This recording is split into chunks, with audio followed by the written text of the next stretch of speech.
سلام دوستای خوبم. امروز میخوایم یه کره رو با همدیگه سایه بزنیم. اول یه دایره خیلی خیلی کمرنگ رسم میکنیم و بعد از پهنای گرافیت مدادمون استفاده میکنیم و یک آستر خیلی ملایم از تیرگی رو روی کره ایجاد میکنیم. ما میخوایم این کره رو در وضعیتی سایه بزنیم که نور تقریباً از روبرو داره بهش میتابه. تقریباً جایی نزدیک به دید ما منبع نور قرار داره. همونطور که قبلا هم توضیح دادم بهتره که شما مداد طراحیتون حتما با کاتر تراشیده بشه و قسمت چوبی مدادتون بلند باشه و به شما این امکان رو بده که بتونید به راحتی مداد رو روی کاغذ بخوابونید و از پهنای گرافیتتون استفاده بکنید. نکته مهم بعدی اینه که سایه هاتون بچه ها در ابتدای کار باید خیلی خیلی کم رنگ باشه و به هیچ عنوان از ابتدا ما نباید تیرگی های شدید روی کارمون اجرا کنیم. همونطور که قبلا تو مبحث سایه با همدیگه مرور کردیم، بهترین روش سایه زدن اینه که شما در جهات مختلف سایه بزنید. یعنی قلمتون در همه جهات حرکت بکنه. اینطوری شما میتونید به بافت یک نواختری برسید. البته بستگی به نوع سایه و نوع بافتی که شما میخواید به دست بیارید هم داره. ولی معمولاً فرقی نمیکنه که شما از پهنای گرافیت مداد استفاده کنید یا از سر مدادتون.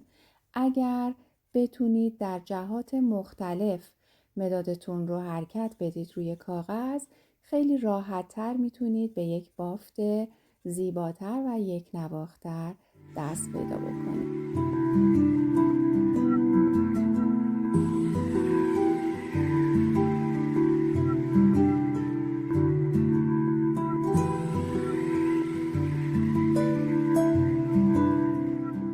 سایه ها رو خیلی آروم لایه به لایه، آستر به آستر روی هم میذاریم بدون اینکه هیچ عجله‌ای داشته باشیم و مهمتر از اون بدون اینکه خیلی به نتیجه کار فکر کنیم.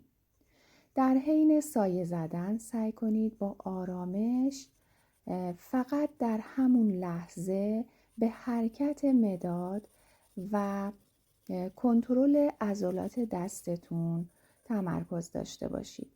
نتیجه ممکنه اوایل کار براتون قابل قبول نباشه و خیلی به نتایج جالبی نرسید. اصلاً مهم نیست. به این تمرین ها بچه ها به عنوان تمرین هایی برای دستگرمی و آماده شدن برای مرحله های بعدی نگاه بکنید. همینطور که میبینید من دارم آروم آروم و لایه به لایه آسترهای ملایمی از تیرگی رو روی لایه های قبلی میذارم.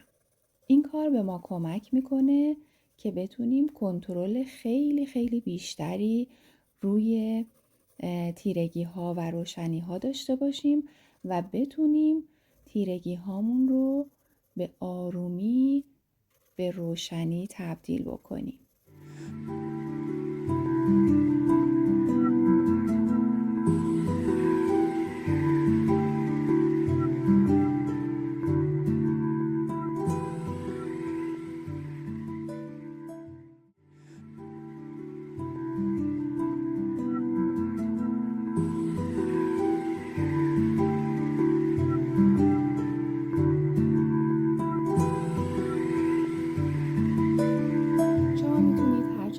دوست داشتید کنتراست رو بالاتر ببرید.